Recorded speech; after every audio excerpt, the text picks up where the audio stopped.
Hey everyone, it's Hamish from the Young Investors Podcast. Myself and Brandon are excited to bring you your weekly rundown of the latest business and investing news from around the world. A quick reminder before we get started, any advice provided by Brandon is general and does not consider your financial situation, needs, or objectives, so consider whether it's appropriate for you. Brandon Kolk is authorized to provide general financial product advice in Australia and is authorized representative number 1305795 of Guideway Financial Services Proprietary Limited, AFSL number 420367. Please see the description box for Brandon's financial services guide. Past performance is not a reliable indication of future investment returns, but with that said, let's get into another episode of the Young Investors Podcast. All right, guys, welcome back. Hamish Hodder, how you going, mate? I'm doing What's well. cracking? How are you? What's cracking? Yeah, I'm good, mate. Not much. Another day in Melbourne. Yeah. Yep. That's pretty much it. Weather's warming up. Some days. I mean, it's still very up and down, which is very annoying, but yeah, no, it's been good. It's been going well. Yeah. You? What's new? I've actually been sick the last couple of days. So it was you were sick twice in a row, and then Now it's your turn. Now it's my turn. So there you go. You've transmitted it over the airwaves. Yeah. We actually got a comment. Got a comment from somebody saying, "Hamish, did you ever get glandular fever in your youth, or maybe as a teenager?"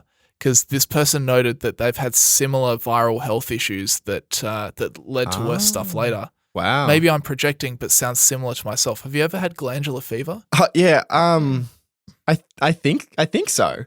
I actually can't remember. I think I did get it in high school, but I didn't have anything that kind of came. I didn't get any sickness like after that happened, as far as I'm aware. I'm pretty sure. I have to ask my parents. I actually can't really remember, but I vaguely remember getting glandular. But I'm not exactly sure.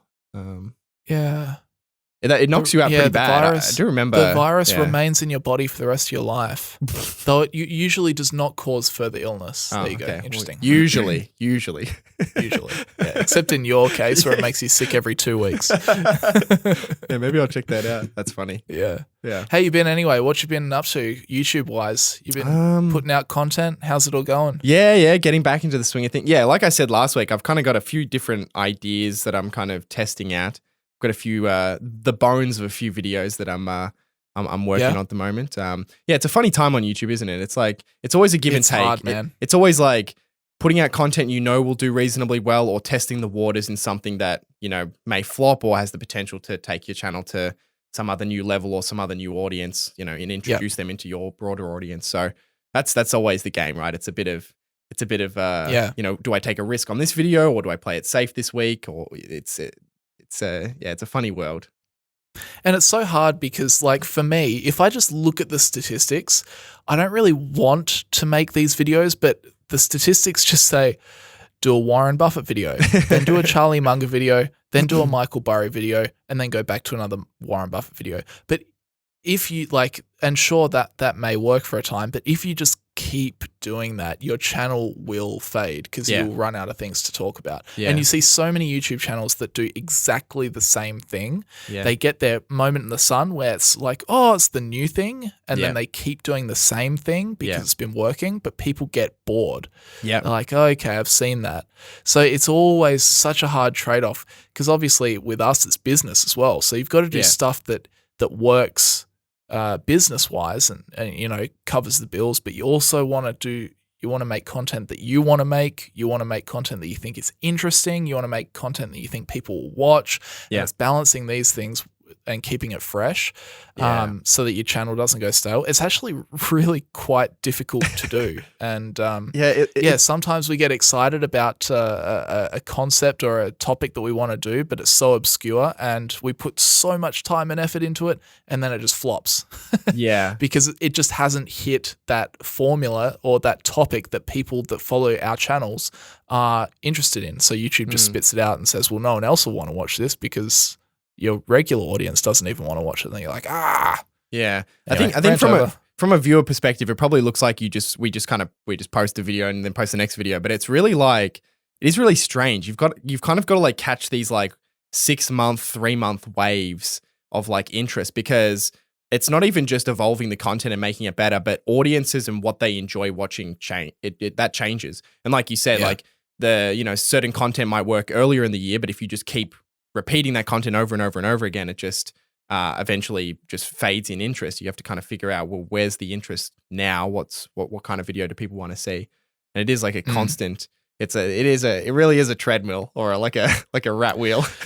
It's hard. Yeah, it is hard to do it well, to do it successfully. And in part, that's why we're trying to just make some of the courses just to, I guess, stabilize the revenue, smooth out the revenue of the business so that we can just do really interesting stuff. Maybe not every video hits, but at least it's interesting and it's varied and it's stimulating, I guess. Yeah. But all in all, we're incredibly lucky to do what we do. I don't know about you, but like every time I wake up and it's like every time like, yeah, sure, there's like struggles and that sort of thing, but it's like I would not rather do anything else than being able to do what we do. So yeah, I feel very lucky. It's a challenge, but yeah, I mean, part of the awesomeness of it is that it is a challenge. Yeah. You know? It's not just like, okay, I've got to wake up today. I've got to go and sweep the floor at work. And then once I sweep the floor, I clean the windows and then I go home. And then the next day I clean the bathrooms and then I got to do the vacuuming and then I go home. It's like, yeah, it is stimulating and it's like it hurts when it doesn't work out. It's really difficult sometimes. But then when it does work, then you really G'd up about it. Yeah. That's good. 100%. It is a challenge. Yeah. All right, Hamish. What are we talking about today, mate? Well, we got a new update, a new report released out of the IMF, the International Monetary Fund, talking about giving all of their 6th month forecast for Australia. There's some data around Australia, but also the world generally. And then I got a story about the Battle of the Stakes. There's 2 Australian companies with the same name at odds in Australia. So there's a really interesting story there. This is so interesting because I have asked myself for years if this is ever going to cause an issue because I've seen both of these companies. I've worked with one of them and I've seen the other one and they're called the exact same thing. They have a slightly different logo. And I'm like, there's going to be a time where ding, ding. Yeah. So that's interesting that it's coming to a head. Okay. And of course, the big news of the week, the Sam Bankman-Fried case is continuing. And we now have some more information on Caroline Ellison's testimony. Ooh. So she was the CEO of Alameda Research and Sam Bankman-Fried's girlfriend for a time. So that's got some very interesting stuff in there. We've also got a little bit of news out of the Fed. We got the Fed minutes, just talking about exactly kind of what they are thinking over the next little while. And I got a bit of an update as well from the Birkenstock IPO because that happened last week as well. I know we spoke about it last week, so I won't focus on it very much. But we'll talk about what happened when they went bang. All right. Well, with that said, today's episode is brought to you by Seeking Alpha, your one-stop shop for stock analysis, market data, and news. Access expert analysis and news for thousands of stocks. View buy, hold, and sell ratings from members, Wall Street analysts, and Seeking Alpha's own algorithm. Screen for stocks using a variety of fundamental and technical analysis metrics. Access 10 years of financial data and company filings, and manage your portfolio by tracking your investments with price alerts so you never miss a buying opportunity again. Click the link in the episode description or head directly to seekingalpha.me/young investors to try Seeking Alpha free for 7 days. And you can also get a $50 off coupon at the moment. That deal is still running. So go check it out if you're interested. And as always, thanks to those who are using our links to sign up to these platforms and are supporting what we do here. Also, just before we get started with anything else, I saw a comment on the most recent podcast which asked a question, do you choose the ads that pop up on your podcast? If you have handpicked the ads, what criteria do you incorporate in the selection process? So I thought that just before we went any further, we have been experimenting by putting Spotify inbuilt ads into the podcast.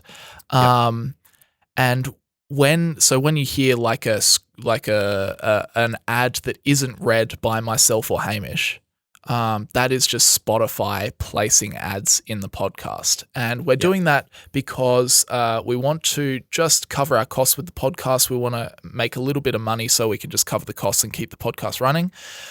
We don't have control over what ads get put in the podcast then. Yeah. Usually it's something to do with the topic. So it's usually something that we're talking about or financy or something like that. We don't have control over that. The things we do have control over are the actual sponsors that work with our podcast specifically, like ShareSite in the past, like Seeking Alpha, that kind of stuff. Yep.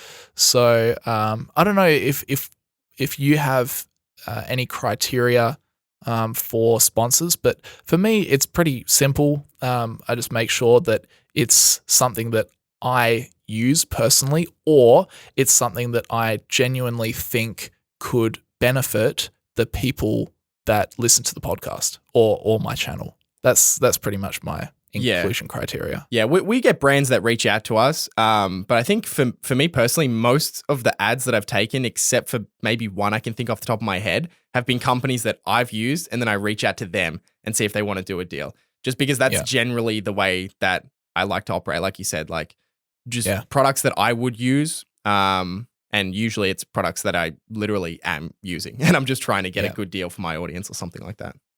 Yep. So ShareSite for the podcast, ShareSite, Seeking Alpha, both myself and Hamish use those products. Yeah. And we think they're good, so that's why we partner up with them. But yeah, we get a lot of emails from other companies saying, "Hey, do you want to pump this product and just stay well clear?" Because a lot of it's like crypto stuff anyway, so we wouldn't do that anyway. But yeah, hopefully that clears things up a little bit. Also, one thing that's interesting, I don't know if you've checked the Young Investors Gmail account lately. No, but we get emails from like brand managers, like influencer managers saying, "Hey, exclusive opportunity to interview this person on the podcast." And people are like, this is the crazy world that we live in on social media. There are managers of influencers out there that are willing to pay us to feature people on the podcast, like to interview someone. How nuts is that? Yeah, that is crazy. Yeah, it's weird. Yeah, I've seen a couple of those come in, but it's never anything particularly interesting. But no, it is a crazy ecosystem that we're in, though. Yeah, it is bizarre. Yeah, it is bizarre. And yeah, honestly, if somebody is trying to pay to come onto this podcast, chances are I probably don't want to talk to them. Yeah, I don't know if we would ever. I can't. I mean, it would have to be someone that we already kind of knew. Like, I don't know. If we were going to interview someone, it has to be someone we actually are interested in interviewing. I couldn't think of anything worse than interviewing someone just because you're getting paid and like you don't know anything about them before interviewing them. Like in my mind, that is just the worst thing. That would just be the worst experience. I don't even care if they're paying you a ton of money to do it. It would just be awful. So tell me, born? Tell me more about binary options trading for 18 to 20-year-olds. Okay, yeah, you've got a course here. That sounds really interesting. Tell me more. Wow. All right, Hamish, let's get into it. We got to start at the start. We got to start with this Sam Bankman-Fried stuff, surely. Yes. It's probably the biggest news of the week, besides what's going on overseas. But that's not so much finance related, so I don't think we'll be talking about. No, yeah. I don't like talking about wars. No, so I think it's obviously very sad what's happening, but it's quite a few places outside of our expertise. So we'll leave that to other people to talk about. But Sam Bankman-Fried, the trial continues, and Caroline Ellison is giving her testimony. So it says here, Caroline Ellison, who ran Sam Bankman-Fried's crypto hedge fund while also, while also dating the FTX founder, has had her second day of testimony. Ellison, 28, pleaded guilty in December to multiple counts of fraud as a part of a plea deal with the government and is now viewed as the prosecution's star witness in Bankman-Fried's trial. In damning testimony on Tuesday, she said Bankman-Fried directed her and other staffers to defraud FTX customers by funneling billions of dollars to sister hedge fund Alameda Research. Wow. Assistant U.S. Attorney Danielle Sassoon wasted no time diving back into the questioning on Wednesday when court was called into session. So, what have we got here? After previously detailing how FTX customer funds were used to repay Alameda loans, Ellison said Wednesday that crypto lender Genesis called back a bunch of loans in 2022 and asked to see a balance sheet. Because Alameda's actual balance sheet showed it had $15 billion worth in FTX customer funds, a big no-no, obviously, Bankman-Fried directed Ellison on June the 28th, 2022, to come up with alternative balance sheets that did not look as bad, she said. Look, I'm no expert, but I think that might be a crime. Yes, Hamish, I'm pretty sure that is illegal. That's crazy. I'm no expert, Yeah. but I think if you murder someone, Just- you go to jail. I'm just using a bit of common sense here. No, that is crazy though. Yeah, wow. Yeah, I mean, we've been waiting to hear this because, it's I don't know. I don't know really what to say about it, aren't we? Yeah, it's we're finally getting to hear from the person who probably knows the most inside stuff about Sam, and of course, you could potentially say, well, she's saving herself, so you can really trust exactly what she says. But if it obviously lines up with other evidence, then you could probably believe her. But yeah, we're finally getting into the weeds of what's going on behind the scenes. Potentially. Well, I think this is interesting because what gets said here then sets up the cross-examination where Sam Bankman-Fried's lawyers then get to grill Caroline Ellison on what she said in her testimony. So that's where it's going to get really interesting to see what they kind of hone in on. So this is kind of, I guess, the groundwork, like her recounting, like freely recounting what happened. And then after she's kind of done this testimony, then it goes over to the defense who get to grill her on what she said. Yeah. So, yes. So unfortunately, Sam Bankman-Fried apparently directed Ellison to come up with these alternative balance sheets to give to this crypto lender Genesis so that they could hide the fact that they had $15 billion worth of FTX customer funds on Alameda Research's books. Ellison said she discussed her concerns with Bankman-Fried as well as top executives Gary Wang and Nishad Singh. She said the group brainstormed ways to make the balance sheet look better. After the meeting, Ellison prepared a number of different balance sheet variations to send to Genesis. Eventually, according to Ellison, Bankman-Fried chose the one that omitted a line saying FTX borrows, hiding $10 billion in borrowed customer money. Some was netted against related party loans, she said, and some netted against crypto. That made it seem like we had, quote, like we had plenty of assets to cover our open term loans, end quote, Ellison said. Ellison told jurors, quote, she was in a constant state of dread, end quote, since she knew there were billions of dollars of loans being recalled that could only be repaid with money from FTX customers. Wow. She said she was worried about the possibility of customer withdrawals that could happen at any time. Quote, I was concerned that if anyone found out, it would all come crashing down, Ellison said. When asked by Sassoon why she continued with the scheme, Ellison said, Sam told me to. Crazy. By October 2022, the internal balance sheet had liabilities of $15.6 billion, while the numbers they showed the lender indicated just under $8 billion. Right. So quite a discrepancy there. That's insane. Crazy. Yeah. But you can see, like, again, who knows exactly where the truth lies. Generally, they say two people give their recount of the situation. The truth is somewhere in the middle. So we'll see what happens. But, I mean, it's certainly pretty damning. She has basically come out and said, yeah, a lot of bad things were going on. And even the brainstorming, they sat down and brainstormed what should be on the balance sheet. I mean, no, you don't get to decide what's on a balance sheet. It's a document. It's a financial statement. It comes from your accounting software. Yeah. It's like, what should we do? Should we just rub out this line of the balance sheet? How should we get those? Where should we disperse this? It's like, I mean, it's messy. It's a crazy story, but somehow it does sound so much more believable that this happened than Sam's case, which is like, whoops. Like his defense is like, oopsie, labeled account wrong. Oopsie, where'd the $10 billion go?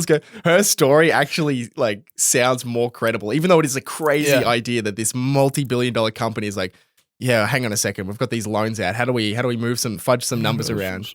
Yeah. Hang on a second. We shouldn't have done that. I like your description, Sam Bankman-Fried. Whoopsie.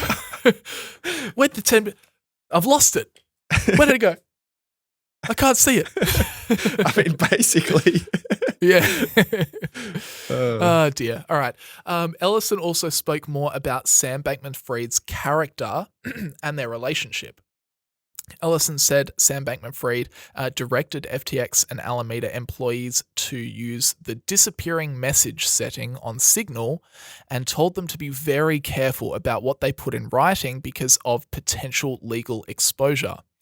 In addition to a company-wide meeting about the Signal policy, Bankman-Fried also told employees that they should only write things on Slack that they were comfortable seeing on the front page of the New York Times. Isn't that something that Buffett said in the Solomon case? Oh, he's just taken after Warren Buffett. Make funny. sure anything you do, you'd be comfortable being on the front page of the paper. He's a good guy after all. He's a good guy. No, obviously this is not good at all. In August 2022, Ellison said Bankman-Fried blamed her for Alameda's finances, even though she'd been warning about FTX's expanding portfolio of venture investments and the need to repay FTX customer accounts. She said Bankman-Fried told her she should have hedged, and speaking loudly and strongly, it was her fault. Wow. On the stand, Ellison took some blame, admitting she should have done things differently. Quote, but Sam was the one who chose to make all the investments that put us in a leveraged position, she said. Wow. Ellison said she kept a Google Doc that had a subcategory labeled Things Sam is Freaking Out About. It included raising money from Mohammed bin Salman, the Saudi crown prince, as well as quote, getting regulators to crack down on Binance, a rival exchange that was also an early investor in FTX. Bankman-Fried wanted to see Binance feel some pain because he saw that as the best way for FTX to increase its market share, Ellison said. Another worry on the list was bad PR in the next 6 months, which Bankman-Fried feared would interfere with FTX's efforts to obtain a license for futures trading in the US, she said. Well, they've got a smidge of bad PR now. Smidge of bad PR. I was like, that's your top concern right now. That is interesting. That his top concerns are everything but the fact that he's mishandling the fraud. Yeah, except for the fraud, the big fraud right in front of his face. Hang on a second. What's that? The fraud? Oh, that doesn't worry me. But what's Binance's share price right now? Is it going up this week? Like. Oh man! Yeah. What else did it say here? As testimony continued into Wednesday afternoon, Ellison was asked more about Bankman-Fried's concerns regarding bad public relations. She said he believed in a very proactive approach and spent a lot of time cultivating relationships with reporters. He invested in publications like Semaphore and The Block, a crypto site, and he considered putting money into Vox and Forbes, wow. She said. How interesting is that? Yeah. Well, we're hearing more and more about this, right? That he's just kind of spent an enormous amount of money trying to make his image look really, really good. That's been like just a main, even with FTX itself. I think he spent $50 million for like 3 hours of Tom Brady's time or something insane like that. Wow. And he did that with I think Steph Curry had a similar deal. It was like 30 million or something like that for a couple of hours. It's crazy. So he really kind of had this concept of just spend as much money as possible to get as much brand awareness. And that's what we saw. I mean, FTX came out of nowhere. I mean, all of a sudden they had FTX Arena and it was on Formula One cars and it was just everywhere all of a sudden. It's just basically this huge amount of money. And well, now we know where that money came from. They're paying YouTubers, influencers. There was one that got paid to actually do a full video on Sam Bankman-Fried, calling him like the most humble billionaire ever or something like that. So there's a lot of marketing twisting perception, a lot of money spent in twisting perceptions of him. Yep. Bankman-Fried tried to cultivate an image of himself as a smart, eccentric founder and said he wanted FTX to be perceived as a safe, reliable, audited, and highly regulated exchange with the allure of it being offshore, Ellison said.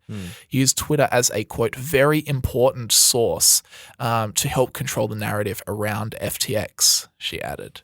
So there you go. I mean, I find it so funny. He wanted FTX to be perceived as safe, reliable, audited, and highly regulated. If you want that perception, why not just make FTX? Why not just make it reliable? Why not just make it that? Yeah, that's so funny. Why not just make it safe, reliable, audited, and highly regulated? Well, it does just give you a window into his mindset, right? Like that's how his brain works. It's like it doesn't matter if it is safe or not. It's how people perceive it, which ultimately matters. And it shows in pretty much everything he did. I would like New Money to be perceived as a safe, reliable, audited, and regulated YouTube channel. How might I go about creating that perception?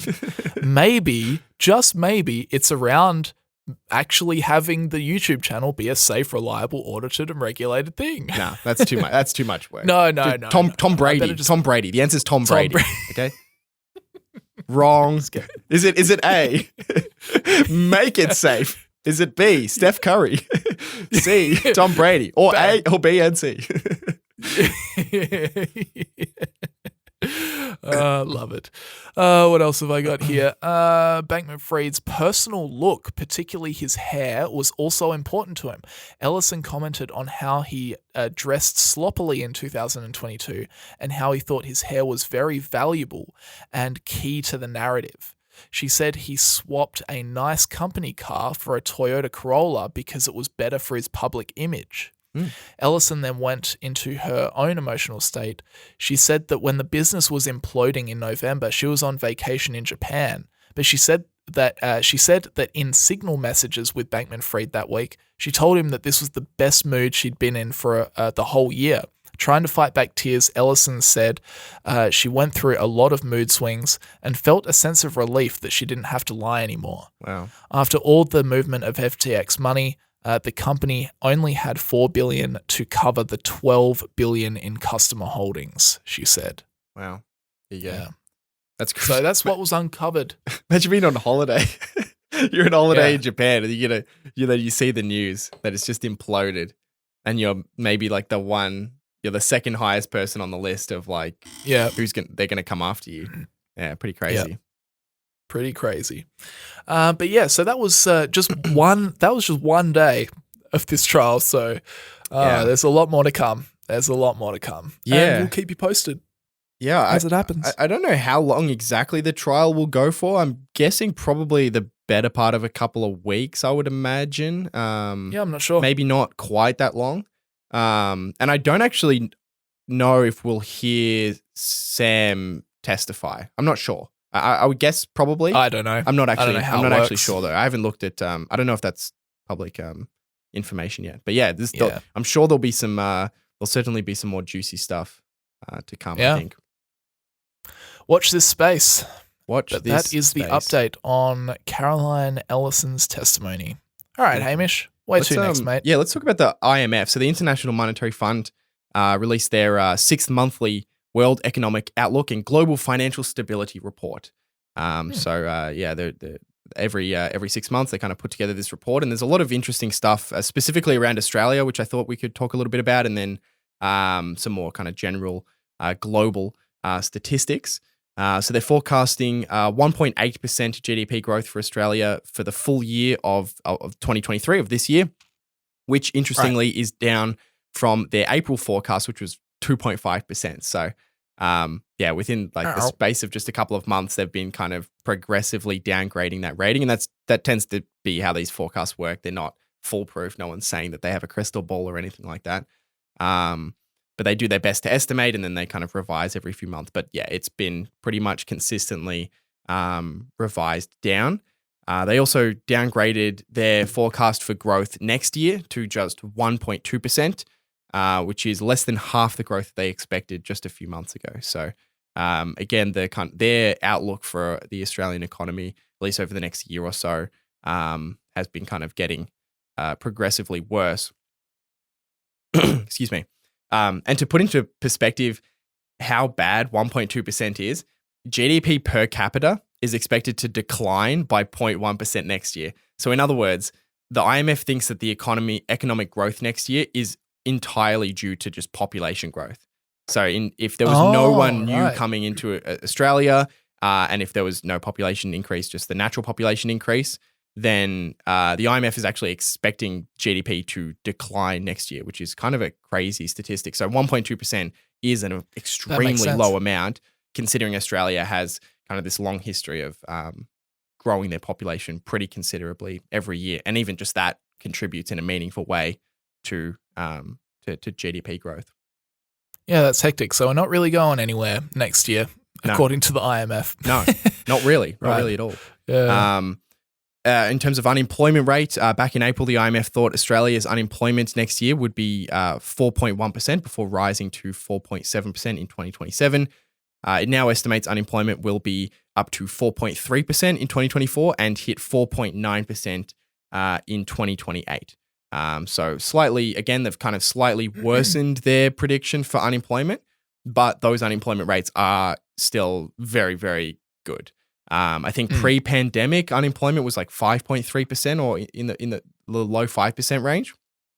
So they're still expecting unemployment to pretty consistently remain even below pre-pandemic levels. I wonder what goes into their models for them to guess that it will go up from 4.1, 4.7, and then will hit 4.9% in 2028. It would be interesting to kind of see what's their methodology for doing that. Yeah. Yeah. And I don't know how you can guess what unemployment will be in 2028. Yeah, I was going to say at the end, but yeah, you've got to take these kind of predictions with a massive bucket of salt, basically, because they adjust them every 6 months. It is interesting to kind of see where they're viewing things, but certainly they're very long-term views. It's not like you could really take that with any reasonable certainty. I mean, who knows? What will inflation be in 2028? What will interest rates be in 2028? Yeah. What that will influence unemployment. Like, who knows? Yeah. I feel like it's crazy to chuck out estimates like that. I don't really get it. It is kind of crazy, right? That they still do that, considering we just went through a pandemic, and I'm sure that if we looked at their predictions from 2015 looking forward, they would have probably said that the economy was on this kind of smooth, stable path. Yeah. And obviously no one saw the pandemic coming, but then that's why you probably shouldn't be making projections 5 years out. Yeah. But it's bonkers. Nevertheless, they'll try. It's like saying, I don't know, to you guys out there, like what's the value of your stock portfolio going to be in 2028? Yeah, exactly. Like, I don't know. Yeah, well, you're going to draw a straight line from here to here. Okay, yeah. It's gone up 1% the last year. It'll go up 1% and then 1%. Like, it's kind of silly. Bit crazy. Anyway, there you go. In terms of inflation, they're expecting 4% inflation next year. So just kind of continuing on this kind of slow downward trend, and then not getting down to below 3% until 2025. Which would mean, if that is kind of the trajectory, that, we will have been in this kind of abnormal inflation environment for quite a few years at that point. When did we go above the 3% range? It must have been in 2021 at some point, I believe. Yeah, maybe it would have been, I imagine. Maybe late 2021 or something like that. So if it's not 2025 until we're back below 3%, you're talking about like hectic 3-4 years of being above target, which does compound, and it's already having a pretty significant effect. But that's kind of where they see. Well, I think this is stats for America, but I guess can broadly be applied to most places. If you just look at not the inflation rate, but just the consumer price index over in America, now versus just before the onset of the pandemic, things are like 20% more expensive now. Yeah, because it compounds so quickly. I mean, it does. If you get, it compounds. It works the same as investments or interest, whatever it is. 5% one year and then 5% the next year. That's not 10%. It's going to be more like, I don't know, 11 and a bit percent or something like that. And then the next year is even worse than that. So, Yeah, it is kind of crazy how quickly things can compound in your favor and against you.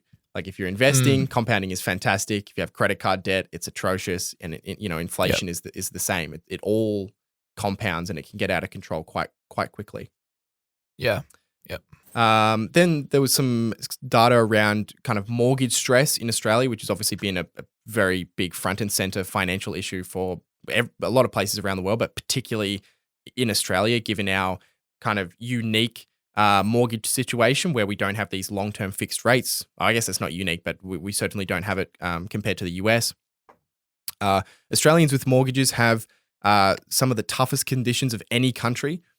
They had the second we had the second highest interest rate increase. I always talk about like countries like those pesky Australians. It's so funny whenever I talk about data, even if it's Australian, I talk about it like I'm like sitting on the moon, like I'm looking down. You know what I mean? Like for some reason, I just like I'm not even like considering myself like Australian when I read it, which is kind of bad. I'm from Mars. It's like I'm looking down. Oh, there's Australians down there. Those bloody Australians. Yeah, go mate. So we had the second highest interest rate increase of 3% percentage points, only second to the US at 3.6%. So yeah, we've had kind of some of the harshest increases in interest rates. But less US mortgage holders have felt that increase due to their long-term fixed mortgages. So the US has these kind of 10-year, 20-year, 30-year fixed mortgages. So even though they've had a bigger percentage increase in their mortgages, Australians have felt it more on their income immediately, because we only have at the most like 2 or 3 year fixed periods. I think maybe up to 5, but generally it's been pretty variable. So pretty much everyone, at least right now, even if you fixed your mortgage in 2020 or 2021, pretty much everyone now is feeling the higher interest rates. And what that's meant is that US mortgage holders on average are spending 7.7% of their income on their mortgage, which has increased. But Australians are at the top of the list at 16.3% of their income is now going towards their mortgages, which is that's hectic, by far the highest out of any of the countries that were being assessed. Jeez. Yeah, that is crazy. Yeah. Makes sense, though. Definitely makes sense. Yeah. This is slightly related. This was outside of the IMF's report, but a related story that I actually heard about on Equity Mates that I was listening to earlier in the week. CoreLogic, which does reporting around the world on the real estate market, they did a report on short-term sales of properties in Australia. So this is properties that have been bought and sold within 2 or 3 years. So in other words, properties that people kind of looking at all of the people who bought properties when interest rates were really low during 2020 and 2021. 8.5% as of the latest report, 8.5% of properties have been sold within 2 years of purchase, which is represents an increase, and 16% of properties have been sold within 3 years of purchase now. So a very large percentage of properties being sold are those from people who just fairly recently bought them. And even more kind of concerning is of those short-term sales, the percentage of loss-making sales increased from 2.7% to 9.7% in just a year. So in just a year, now 10% of those short-term sales, people who bought during the pandemic and are now selling, almost 10% are now selling below their purchase price, which is kind of a crazy statistic. Yeah, and that's not even taking into account all the other costs that come with buying and selling, the transactional costs. Yeah. So that's very interesting. So these are people that have really been caught out by the interest rate rise, I guess. Yeah. And have had to sell. Yeah, and you would imagine that probably a large portion of those are people who are within this kind of mortgage cliff that we've been kind of talking about, where a lot of people fixed 2 or 3 year fixed periods on 2.2%, 2.4% mortgages.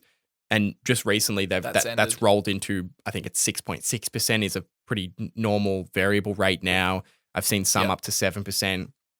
So it's been kind of a very dramatic increase. And as you would kind of expect, some people were not prepared for that. I think most, the general stress test is for a 3% increase.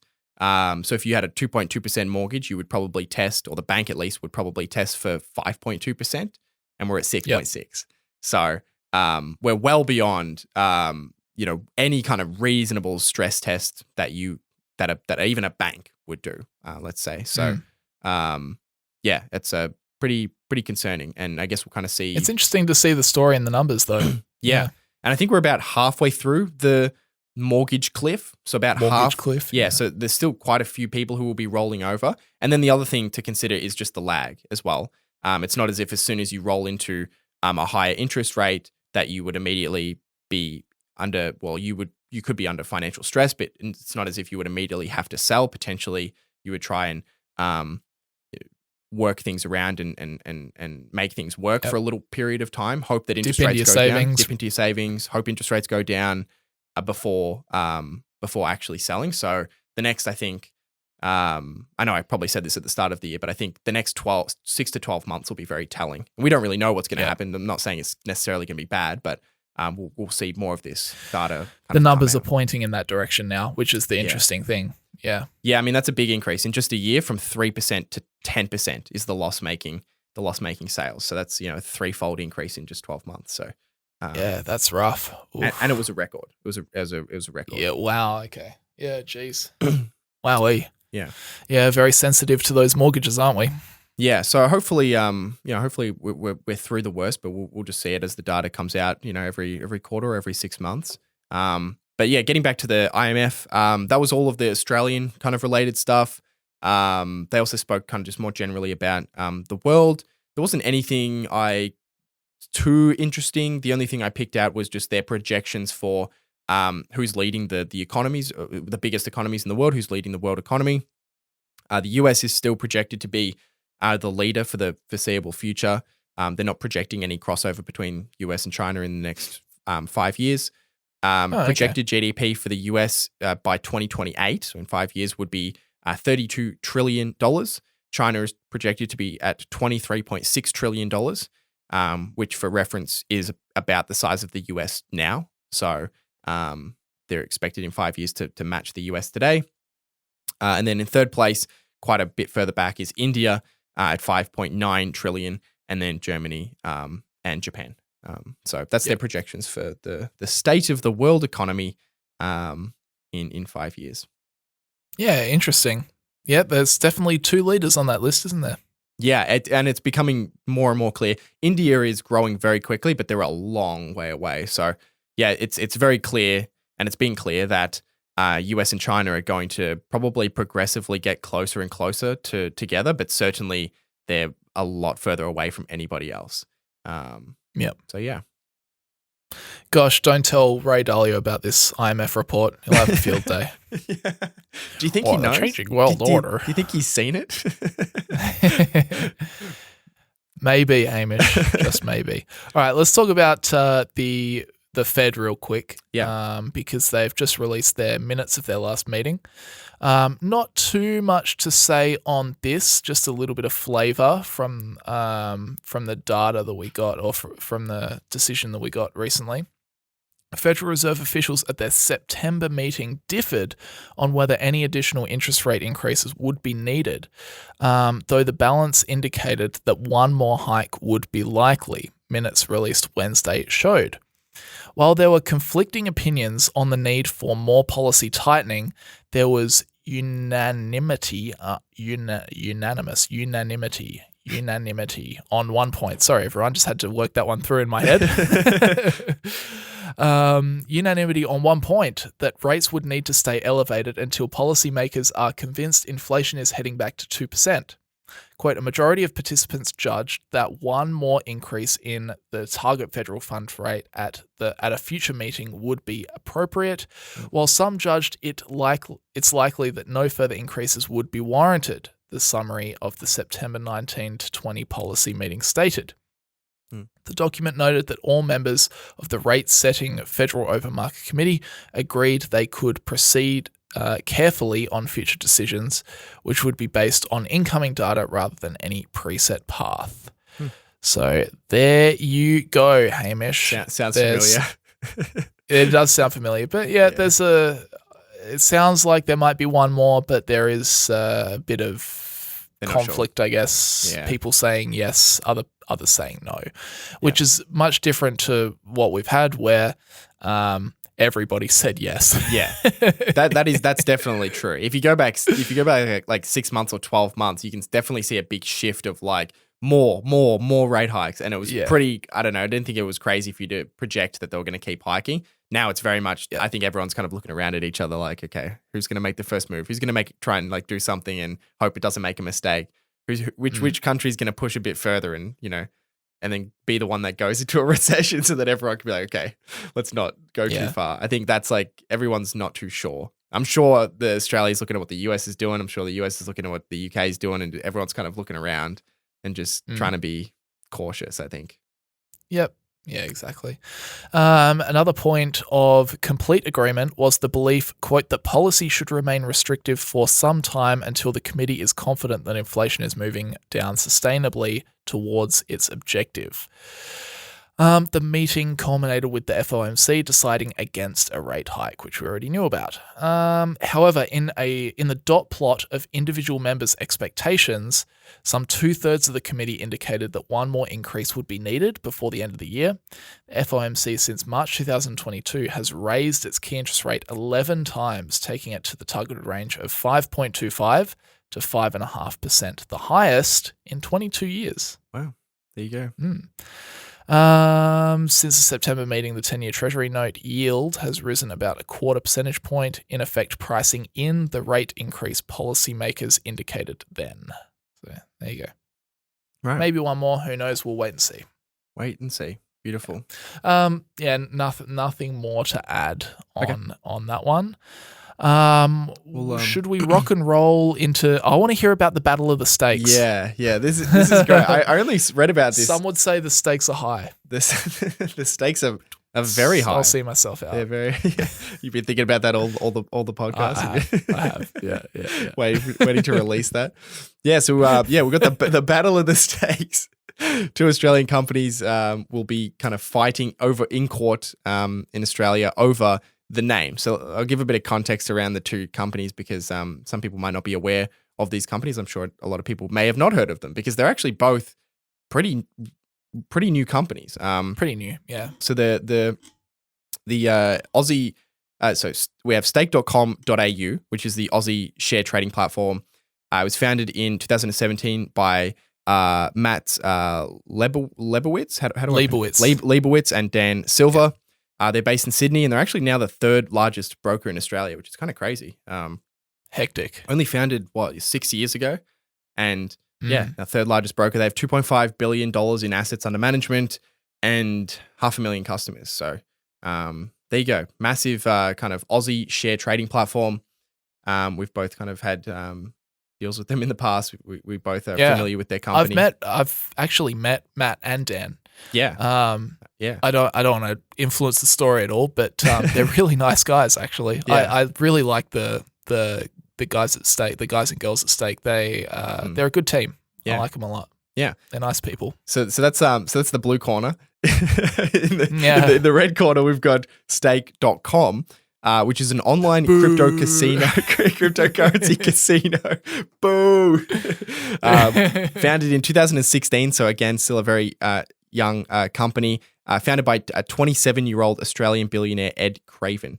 So both are young companies, both run by young Australians. One is a trading platform. One is an online crypto casino. It's actually one of the world's largest online casinos. So crypto casino, I think, makes you think, it's probably this obscure little company, but they actually process tens of billions of dollars in bets. It's an enormous company. Everywhere. Yeah, I think everywhere. I was reading an article and it said as of 2021 in total, so between 2016 and 2021, they'd processed about $50 billion in bets, which is astronomical in a 5-year period. It's an average of 10 billion in bets a year. And I'm sure they're a lot bigger since then. So what's the story? So Stake, the share trading platform, there's going to be a bit of confusion here, but Stake, the share trading platform, launched a legal action in a federal court in August to seek to enforce its trademarks and to stop Stake.com, a multi-billion-dollar enterprise, from using the name for business in Australia. They allege that the casino group, Stake.com, has been breaking Australian consumer law and has misled consumers through the use of its brand in Australia. in its marketing, including sponsorship of the Alfa Romeo team, the F1 team, and the sale of apparel. So that's kind of what they're alleging, that they're essentially misleading customers, making people think that the two brands are related, that the two stake companies are, one in the same company.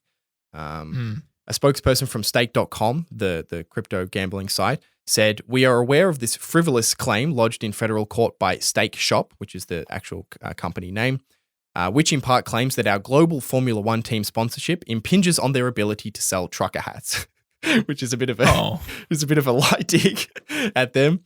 We're proud of the global Stake.com brand. As a group, we abide by the laws of the countries in which we operate and do not offer our Stake.com platform to Australian customers.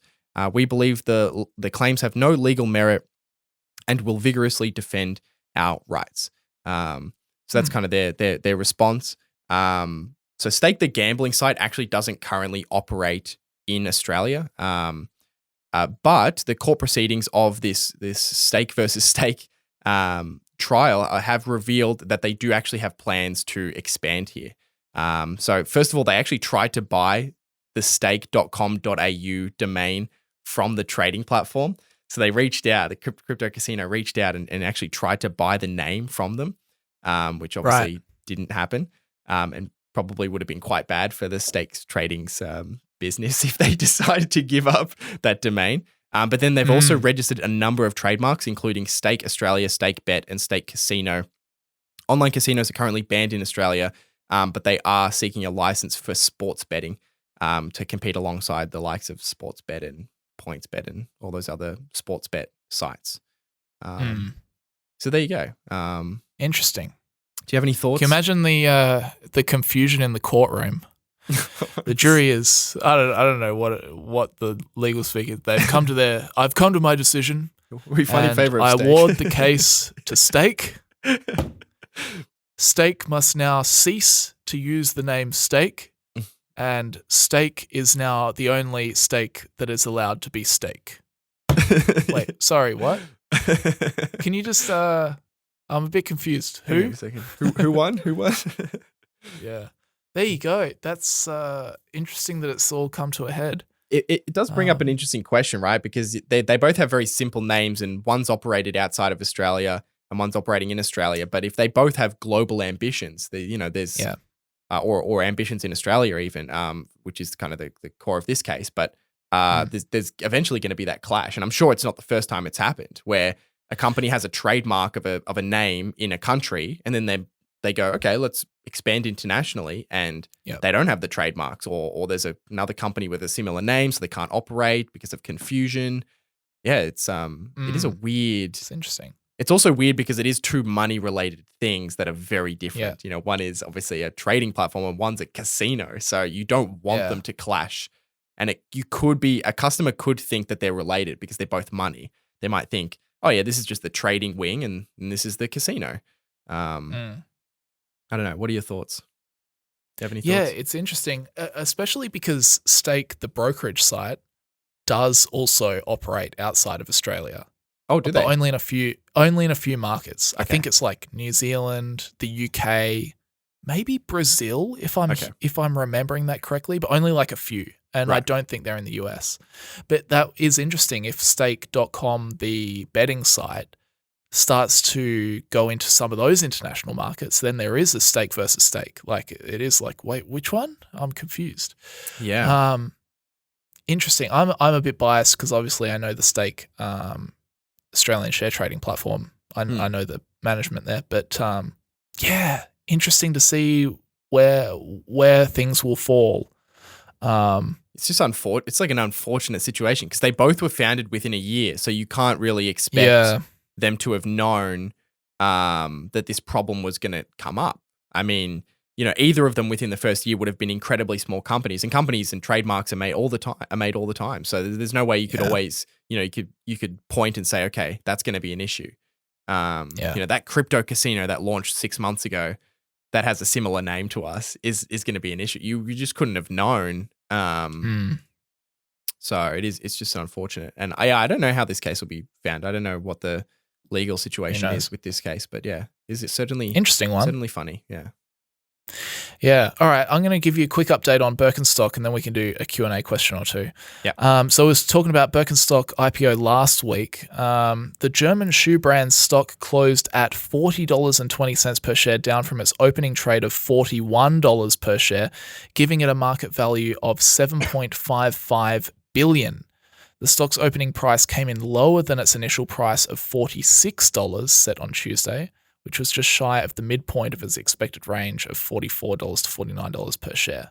So Birkenstock sold 10.75 million ordinary shares in the offering, raising about $495 million and initially valuing the company at $8.64 billion.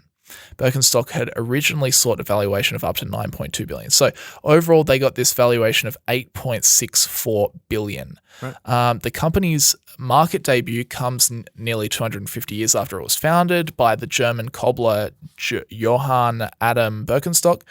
It remained under family control until 2021, when private equity powerhouse L Catterton acquired a majority stake in a deal that valued the business at $4.85 billion. Right. So, wow, they've come out all right then. They have come out all right. Yeah. In an interview on CNBC's Squawk on the Street, Birkenstock CEO Oliver Reichert explained why the company decided to go public. Quote, "The best thing for the brand would be staying family owned, but within the family there was so many problems. So we go for the second best option, and that's to go public and give the brand back to the people." So since L Catterton acquired its stake, sales have grown and Birkenstock's valuation has nearly doubled. Between fiscal 2020 and 2022, sales jumped from 728 million euros to 1.24 billion euros.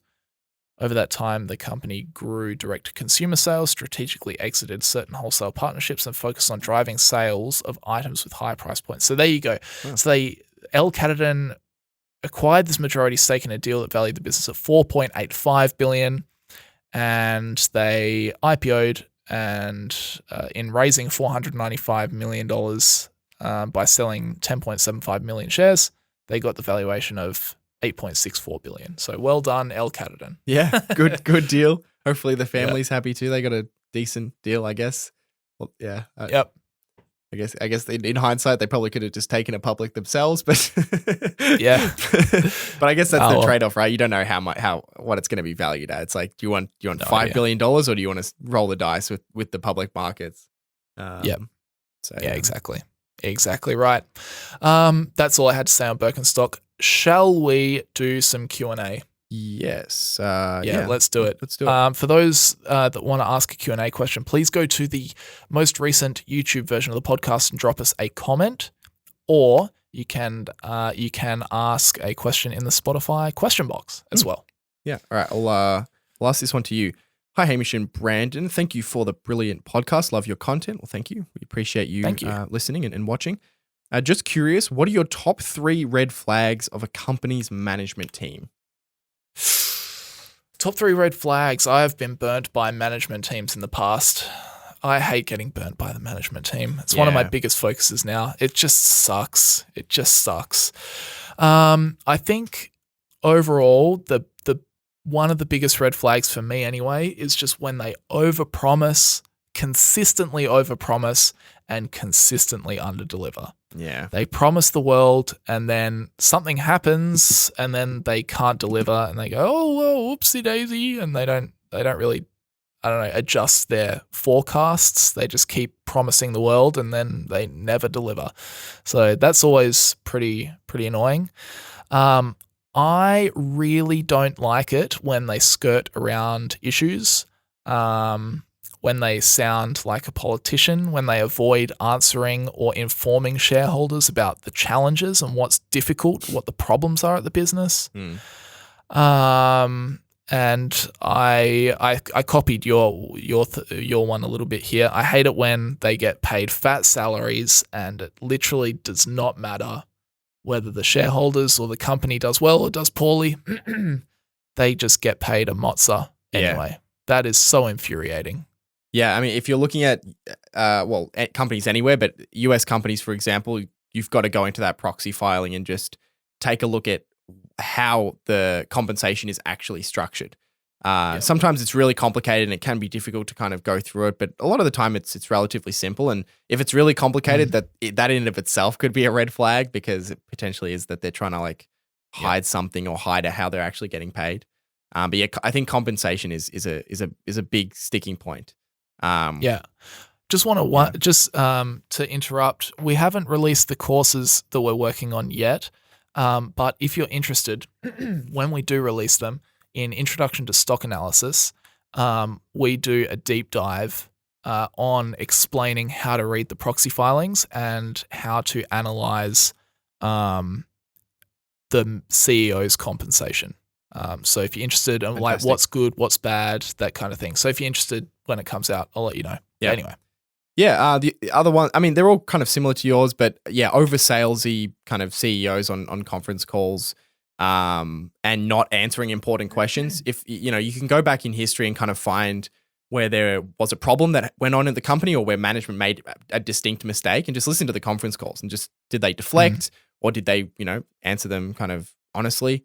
And then, you know, is the management team building ownership in the company themselves? Oh, that's a good one. Whether it could just be through their compensation, just holding onto the stock.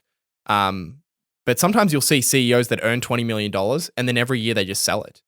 And like, what do you think they're selling that? Do you think if they sell that stock, do you think they're holding 20 million in cash every year?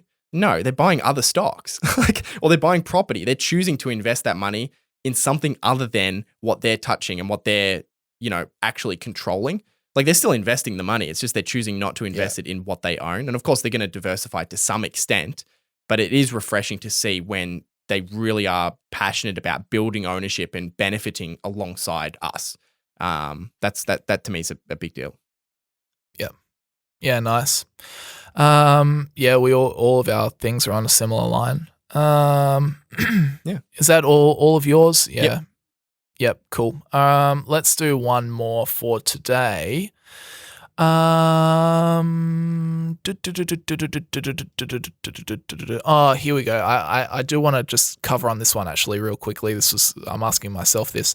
Thanks for another great podcast. The intro is a bit out of control though. Can't you put half that stuff in a disclaimer or in the comments? Congrats on your license, Brandon. Thank you very much. Unfortunately, the answer is no. We can't. It does have to be said at the start of the podcast. Once you've heard it once, there is skip functions.